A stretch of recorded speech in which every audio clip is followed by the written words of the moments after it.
Hello, it's Thursday. Welcome. Going live on my Facebook page today, Botanicamy, as well as my Instagram, IGTV. So we can reach as many people as possible. So my name is Tanya Uester. Welcome. Weekly, I do continued education about essential oils and how they support your body the natural way. Very firm believer in plants and food, that they can be medicine, because they were through very many years. And we just need to know how to use them, and we need to go and find and remember that lost art.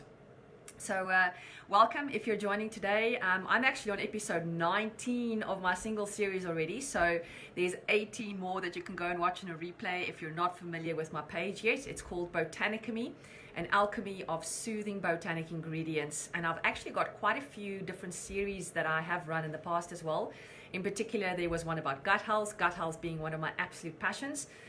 The reason being, obviously, I have suffered from poor gut health for most of my life, until I started looking into food, changing my diet, and using plant materials and botanicals to support my body to heal naturally. So I've come quite a long way. I'm a lot healthier now than I used to be when I was a younger person. So welcome to my page today. Let's see if we can teach you something about essential oils and just another nice way that you can incorporate them into daily living for preventative health. Because if we start looking after our health, small steps every single day, then obviously we are going to reach a stage where we become healthier and become sick less often, because we're supporting our immune systems, we're supporting our mood, we're supporting our gut, and all three of those obviously being very heavily interconnected. I just want to switch the fan off just in case it's making some noise. There we go. So let's start learning today about a beautiful floral oil. And it's actually not from the flower. The essential oil is not produced from a bud or a flower petal. It in fact comes from the plant material itself. So the sort of very soft, it's not branches, it's the really soft sort of stems and the leaves. And that is what these essential oils are produced from, steam distilled from. And today we are talking about geranium. And there's a lot of people that really love geranium, and there's actually quite a few people that really dislike the flavor or the aromatics. It has got an incredibly strong smell, and I think there's a lot of the phenolics that are coming through which may deter you a little bit compared to rose. But let's not forget something. Geranium is called the poor man's rose for a very good reason. And it's not just because it smells very rosy. In South Africa, we've got a specific variant or species of Pelargonium graveolens, which we call rose geranium. It's just got a little bit more rosy compared to the one we get in Madagascar and in Kenya. But it is very similar to rose, not only in aromatics, but very strongly in chemical constituents. And that's the very reason you can use geranium instead of rose when you are seeking some supporting benefits, especially when we start looking at the mood. So let's delve into geranium. Geranium is a very sweet and floral oil, benefits the skin in many ways. They always say that floral oils are really good for the upper layers of the skin, and that the wood oils or the resins are usually very supportive to deeper layers of the skin, amongst other things. So this one is obviously really good for support to the upper layers of the skin. And it's also very good to calm the nerves. And when you start using a food grade essential oil with GRAS status, generally regarded as safe because it is an edible plant. And if you're using a tested grade essential oil, obviously it's going to comply with that GRAS status, especially when the label says to be used internally and there's a supplement label and they're teaching you how to use the oil safely.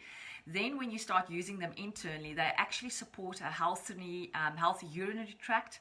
So you can see you're starting to affect some of your organs in your body. Also really good for immune support, healthy blood pressure, and helping you maintain that healthy blood pressure that you've already secured. Healthy blood sugar levels. Who knew? So it's a sweet smelling plant, but can definitely also assist with the blood sugar levels and the blood pressure, and helping you maintain it at an already normalized level. So geranium, 3 words. If I have to choose 3 words that sum it up, is strengthening, releasing, and even stabilizing. And it's one of those beautiful essential oils that you can actually incorporate into very many recipes because it is incredibly versatile, and it's got a really strong aromatic component to it. And for that same reason, by the way, it's very strong in deodorizing properties. So earlier in the week I made a post about that. There's many of you that have joined me in my 21-day Stacking Healthy Habits Challenge. And geranium is one of those that you really want to have around, because when you start increasing your exercise, obviously you are going to run the risk of perspiring more. Some people like it, some people don't. Perspiration is incredibly important. It is your body's way to detox. So please do not use any products that are going to clog those pores, because where is the waste going to go? You're going to sit in your own rubbish inside your body. And when your cells remain in toxins, it's never a healthy state. It's not good for health. So not good for wellness in general, and you are probably going to start affecting your health in the long run. So definitely perspiration is good.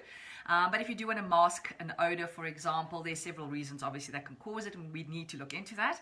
But geranium is definitely one of those that can be incredibly supportive, because it is very strong aromatically and it smells absolutely beautiful.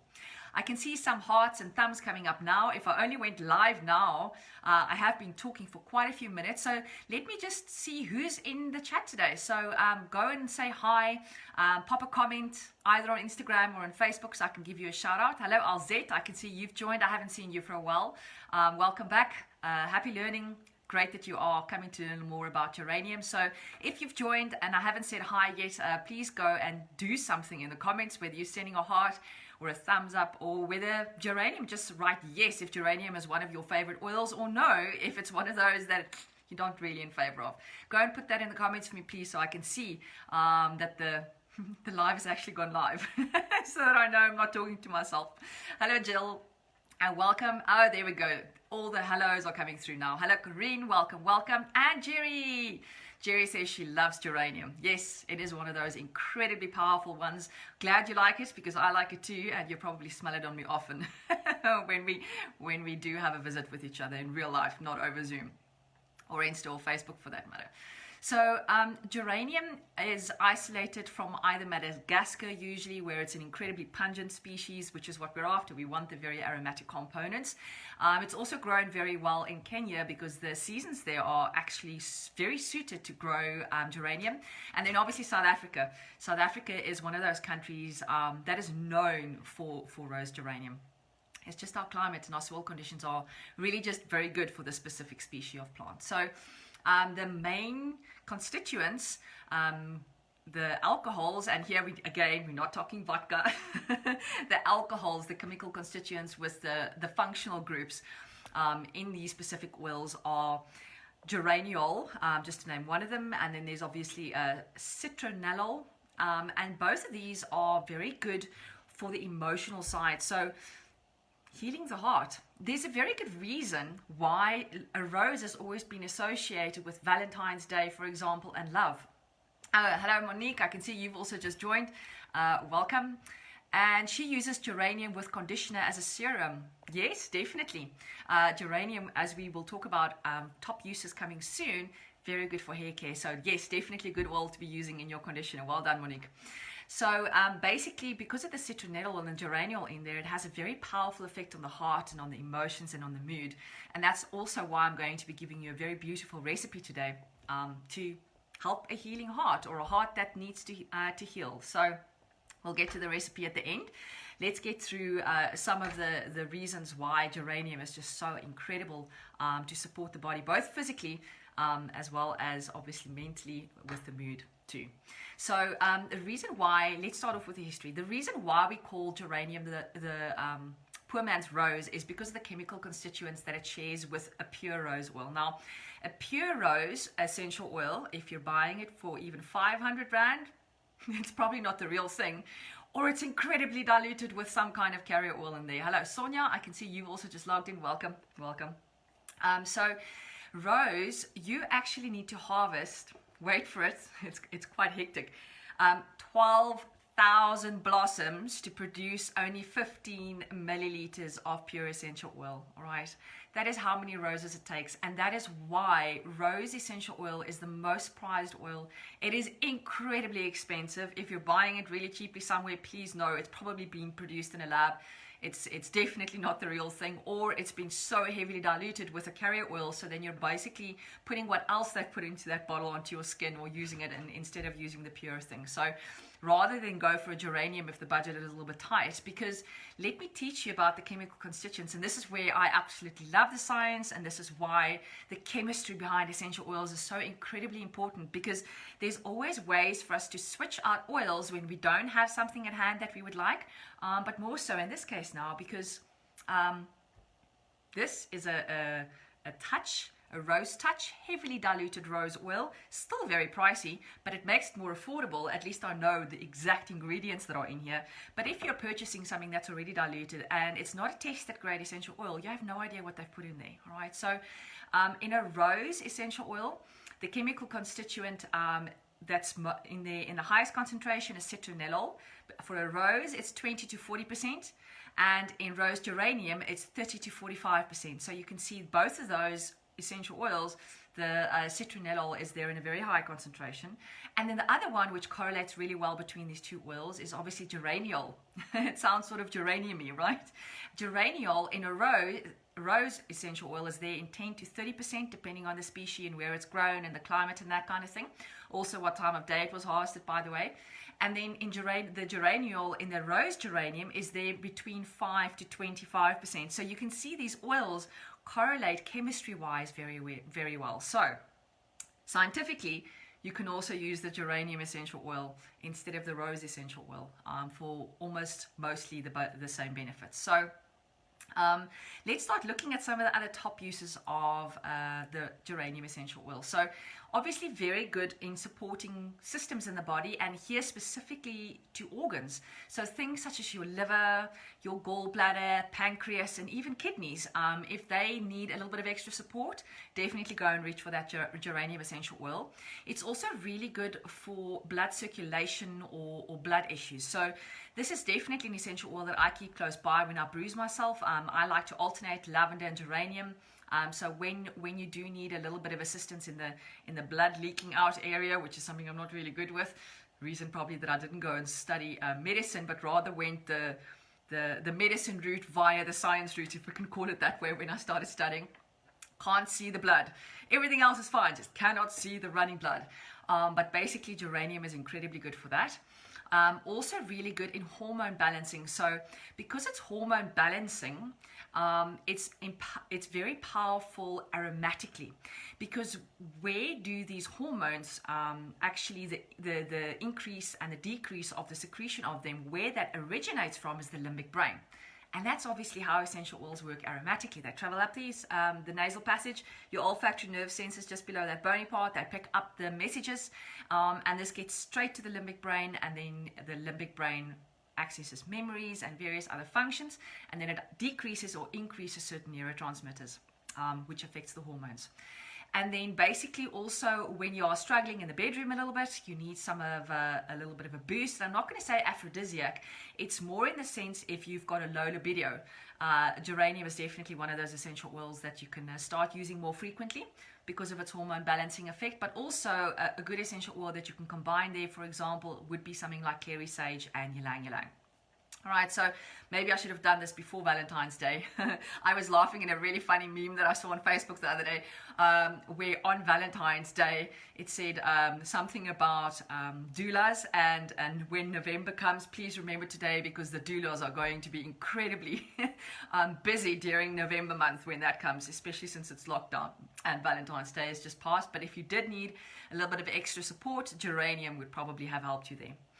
All right, and then if we start looking, because geranium is a flower oil and it's really good for the top layers of the skin, it's very beneficial for the nails, the hair, like Monique mentioned earlier, and the skin. So geranium, because it is oil balancing, can be used by people with both oily as well as dry skin, and for the same reason, oily or even dry hair. So it sort of helps the body to balance the oil, and for that very reason it's a very good essential oil to be including in your daily moisturizer or even in your hair care.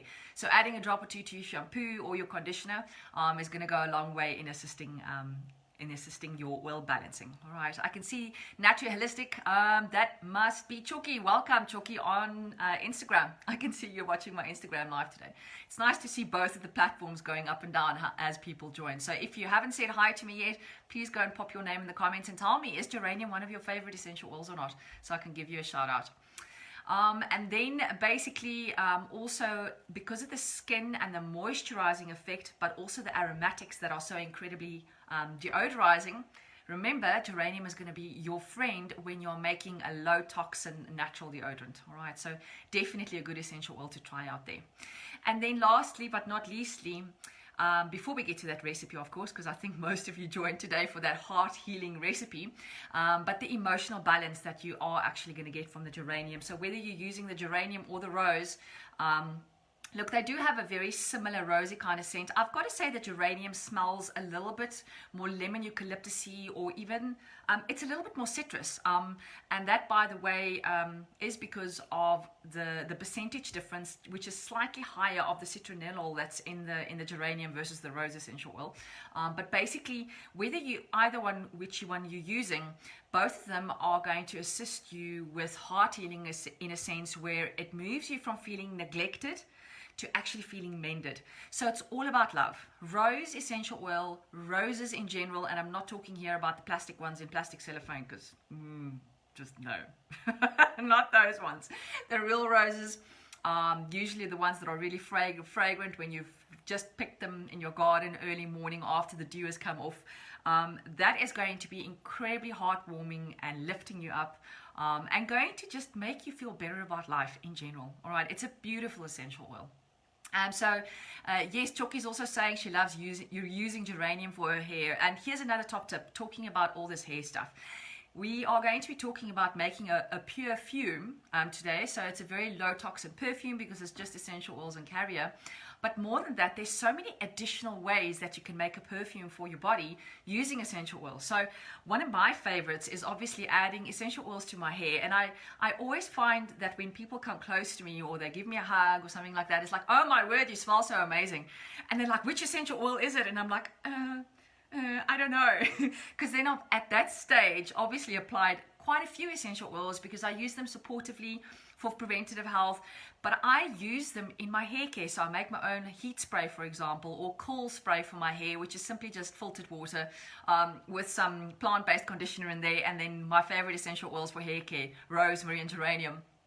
By the way, so I just give that a good shake and I spritz my hair with that. Or in the mornings, instead of going to the spa, I find a lot of comfort in adding 1 or 2 drops essential oil to my body lotion that I apply to my body after having a nice shower. So in that manner, I'm already applying the essential oils to my body, and because there's a carrier, in the sense in the conditioner there's oils, or in the heat spray there's oils, or even in the body lotion there's oils, it's obviously going to capture, the vegetable oil is going to capture the aromatic compound of the essential oil, and it's going to keep it on your skin for longer. So the fragrance is going to last. So yes, I know when people ask me what blend you're using, which essential oil it is, I never know the real answer because I'm permanently, alchemist, remember, permanently blending different essential oils together and trying different things, and have a variety of them on my body on a daily basis. So in the body lotion, in the natural deodorant, even in my hair care. I can see there's some new people that have just logged in as well. Zahira, Abia, and Skylar, welcome. If you want to watch the replay, it's always going to be in the feed on my Facebook and Insta page. Insta, it'll be under IGTV, but also you can go and watch the replay on my YouTube channel called Botanicamy. So welcome if you've joined. Yeah, some really amazing information about geranium today, hopefully. So those are tips for putting it in your hair. And you can, because geranium is really good for your hair and it lasts. So every single time you turn your head, you get this beautiful whiff of essential oil. And then it's not just smelling nice. Please remember that they have a therapeutic benefit as well. So they're also going to be supporting the mood. You can, of course, put them onto diffuser jewelry as well. So then you smell them on you all the time. And then the last way we're going to talk about today, because it's one of our challenges that we are busy with at the moment. It's called the 21-day Stacking Healthy Habits Challenge, and the idea is that you add a small healthier step every single day, and it sort of compounds, and over time you're building new habits, so new rituals which 21 days later feel like they're just the normal way of doing things, instead of this big mountain fun, oh my goodness, I've got to do exercise every single day, or I really need to eat healthily every single day. So it's about doing small little things every single day, and then the compounding effect becomes really beneficial in preventative health. And today, part of our challenge is producing a pure fume. So it's a perfume that smells really amazing, that has therapeutic benefit, that has absolutely no toxins, because a lot of the perfumes that we find in the market very laden with toxins. And the reason they've got to be in there is they've got to fix those lab synthesized chemical constituents onto your skin so that 3 days later you can still smell that fragrance on your body. Okay, and that to me spells danger a little bit, because obviously if they can stay there for that long, what is in there? You also find a lot of people are incredibly sensitive to petrochemicals. I'm one of them. I actually get quite a hectic skin dermatitis as soon as I use a product with any petrochemical in it. So basically those things that cause me harm has forced me to start using more natural things, and it's really amazing because I smell good all the time, and I'm not loading more toxins into my body. So we are now going to quickly learn how to make a pure fume. So all you need is a 10 ml glass roller bottle, always glass because essential oils eat through plastic, unless you're unless you're using a PET 1 plastic, because that's actually safe for essential oils. But basically what they do is the essential oils will start eating through the plastic, releasing the petrochemicals, and then you may as well just go and buy the nasty toxin loaded perfume, right? So glass bottle. And then we are going to today do a beautiful blend calling a Healing Heart blend, which comes out of one of my favorite resources called Advanced Oil Magic. And this heart healing blend obviously has got one essential oil in there that not a lot of South Africans have yet. I'm going to give you a replacement for that. So go and grab your pen and your notebook. Let's start writing down this beautiful recipe. So the first one is 5 drops of geranium. Oh, hang on, maybe I should say this is for a 30 milliliter container, so a spray bottle. So if you would want to make yourself a spritzer to spray over your heart and maybe on your pulse points behind your ears and on your pulses, maybe I'm going to let me convert the recipe for you so that you can make it into a 10 ml roller bottle, because I think that's probably a little bit more user friendly. So in a 10 ml roller blend bottle, right at the bottom, you're always going to put your oils in first, and then you're going to fill it with a good carrier oil. I love jojoba for this because it's just a really nice waxy oil and it's really good for my skin. So if I do need now the conversion is you're going to add divided by 3. So I'm going to say 2 drops geranium, and you are going to add 5 drops ylang ylang. Now ylang ylang is a very powerful oil, but geranium is even more potent, and that is why the geranium is a little bit less compared to the ylang ylang in here. So 2 drops geranium, 5 drops ylang ylang, 4 drops copahiba. Now copahiba is one of those beautiful oils that works on the CB2 receptors. It's also called a driver, makes everything stronger. But more than that, in this recipe, it's going to be the base note. It's going to be the fixer. So it's going to help the essential oil perfume blend last longer. All right, the aromatics are going to last a little bit longer before they diffuse into the air. So that's going to be 4 drops copahiba. And then you are also going to add to that 5 drops cypress, and then 3 drops Litsia. Now, I know a lot of people in South Africa don't have the beautiful Litsia Kubeba essential oil yet. So Litsia, I've gone and just looked up the chemical constituents and the chemistry. They're beautiful. That's why the chemistry is so amazing. I can tell you which oils to replace that with. The Litsia has got a sort of a lemony kind of flavor to it. And the chemical constituents are very similar to lemongrass. So what you could do instead of the 3 drops Litsia is add 1 drop lemongrass, because it's a very potent oil as well, and then 2 drops of your favorite citrus essential oil. So for example, a lemon or a grapefruit or a wild orange. Do remember, when you're adding citrus, do not go with that part of the skin where you've applied the perfume. Don't go into the sun immediately, because obviously they are photosensitive and they can make your skin a little bit more sensitive to the sun. Right, so that is the beautiful heart healing blend that has been presented by this book, and you can either apply it to your heart and to your pulse points, but you can also apply it to the bottoms of your feet. So just a quick summary on that heart healing blend. It's going to be 2 drops geranium, 5 drops ylang ylang, 4 drops copahiba, 5 drops cypress. Sorry, the brain maths is not going so quickly this morning. And then 3 drops Litsia, or replace that with 1 drop lemongrass and 2 drops of your favorite citrus oil. And then you obviously top up this 10 milliliter with carrier oil, shake it a little bit, and then it's ready to roll. All right, so hopefully you enjoyed that recipe today, and I will see you all again next week, Thursday, for my next live. Thank you for joining me about geranium. And if you learned something new today, and you know someone that is going to benefit from listening to this information, please share it with them.